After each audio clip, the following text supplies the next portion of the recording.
We're Mediengruppe Bitnik. My name is Carmen. This is Doma.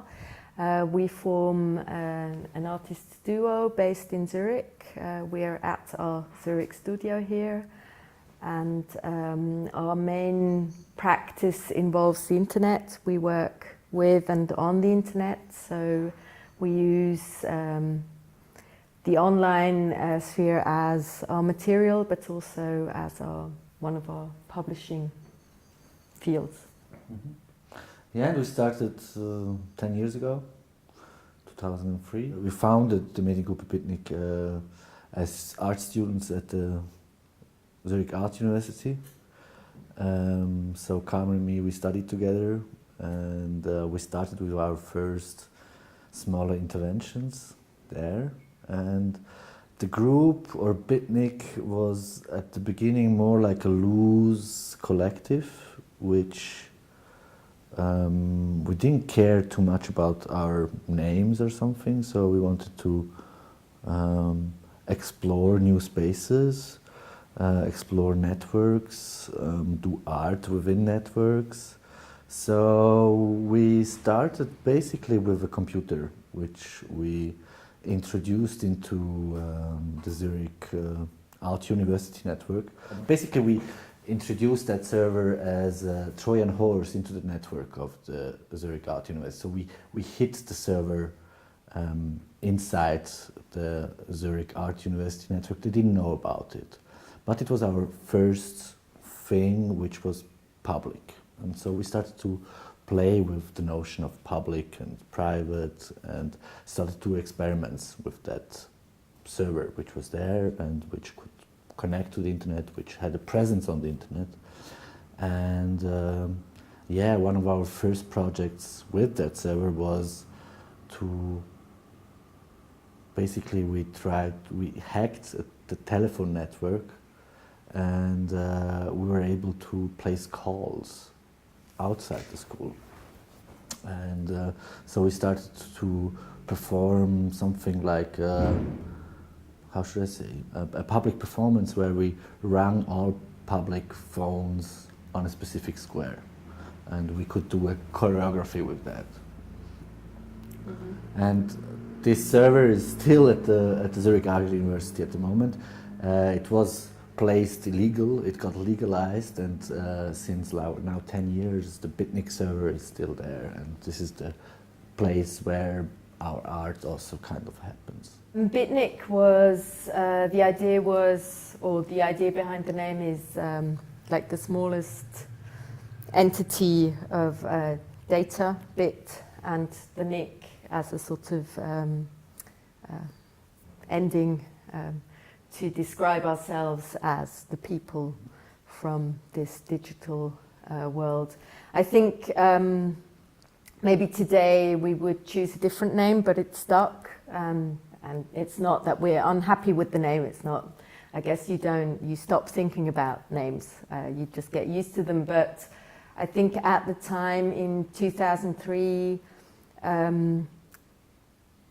I think it was a totally different era for the internet. The internet was a completely different place. It was impossible for private people to pay servers at the time. You know, it was bandwidth was something you had to pay serious money for. So being at Art University also for us meant access to certain resources or something that was beginning to define the world and that interested us as artists.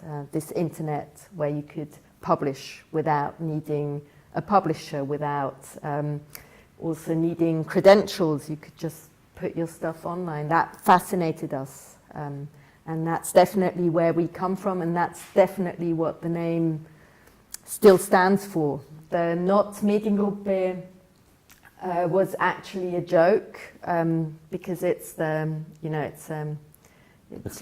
exclamation mark Mediengruppe, which in programming is the not Mediengruppe. The exclamation mark is a negation, and we thought that was really hilarious at the time. I mean, it still is it's sort of a joke, I guess, in the sense that there's only two. I'm not sure if two people really form a group.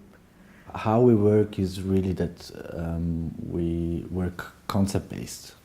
So this means that we work in project cycles somehow, and we try to come up with something interesting within a specified field where we said, okay, we have this interest.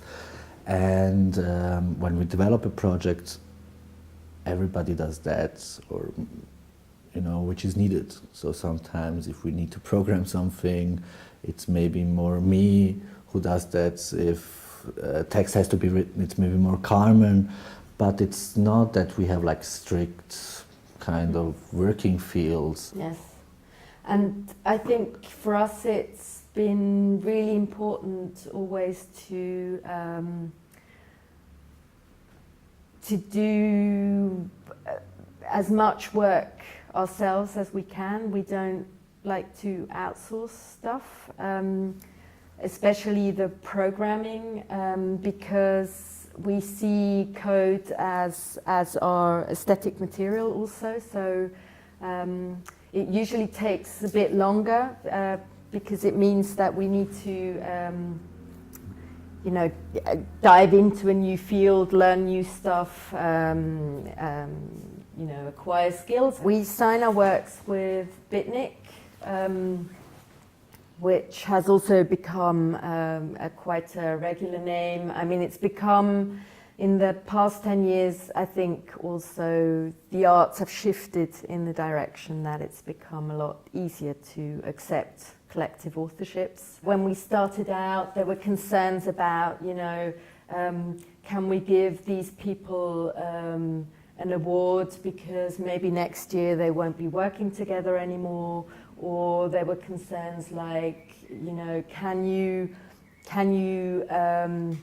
make art through discourse? That is sort of gone because art has maybe caught up with our practice. When you work together with people, you need to be very explicit in what you want and why you want it. You need to articulate that always. You need to facilitate understanding. Maybe something special about Bitnik is that we release all our works under the copyleft license, so everybody can come and take whatever they want from our website and use it for whatever they wanted. If they want to use it for artistic purposes, it's there, it's open. This is because most of our projects relate on a structure which is based on open source software. The internet is based on that.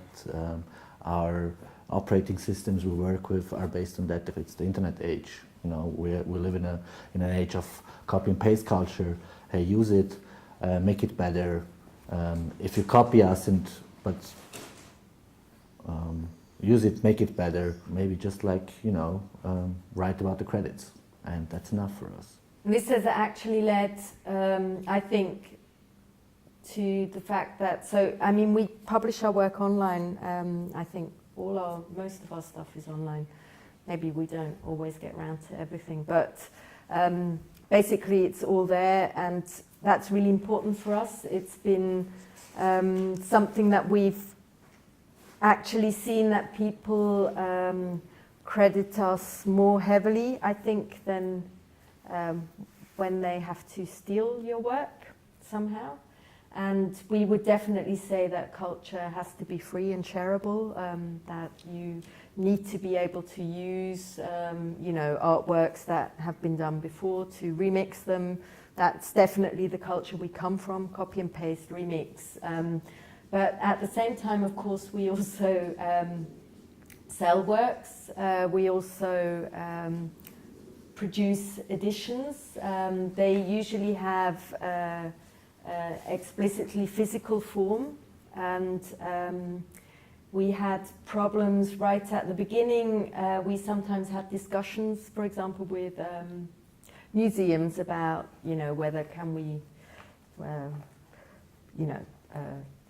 can we buy this video installation, although the video is also online, that is not a problem anymore. There is now a very specific understanding of what, you know, a video online and a video in a museum, that's two totally different things. At the beginning, I understood myself more as an actor within a cultural field than an Yes. art, than being an artist. Yes, I became an artist over the year yes, because me too.